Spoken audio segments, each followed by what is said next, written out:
en écrivant Les Enfants, Edward Bond savait que sa pièce collait à notre époque. En l'adaptant, Cécile Artus, résidente du Nest, a su mettre des mots sur les aspirations de la jeunesse. Mais avait-elle imaginé que sur la scène du théâtre en bois, les jeunes amateurs du Thionvillois et seulement 2 acteurs professionnels feraient salle comble à chacune des 3 représentations? Et pour cause, ce spectacle s'est avéré d'une époustouflante qualité. De la mise en scène jusqu'au jeu des acteurs, sans oublier la musique, composée et interprétée par le groupe de rock Dickies, dont on se souvient de la prestation lors de la fête de la musique 2011 à Thionville.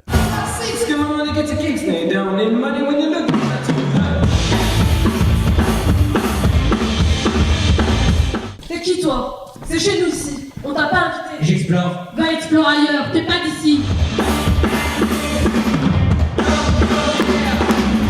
On devrait tous y aller. Tous être solidaires.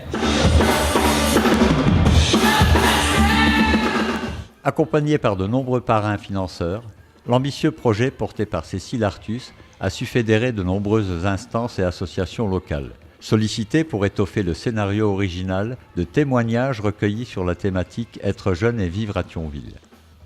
Ainsi, grâce à la participation du Conservatoire de musique, du Centre Lelière, de la mission locale, de l'École de la Deuxième Chance, des associations Jacques Prévert, Abscis Émergence, de la Maison de quartier de la Côte des Roses et bien d'autres structures, la metteuse en scène a pu intégrer à sa dramaturgie les résultats d'une longue étude participative portée par le collectif Utopia, en collaboration avec la ville et le CCAS. Riche de 1400 témoignages, dont ceux de 1100 jeunes de 14 à 25 ans, recueillis par 31 structures et espaces et 97 animateurs, cette étude a été déterminante dans la qualité exceptionnelle de ce spectacle empreint d'un professionnalisme hors du commun. Je rêve d'une ville où les terrasses sont pleines et conviviales. Une ville où les rues font la fête et où les gens peuvent passer du temps avec des inconnus.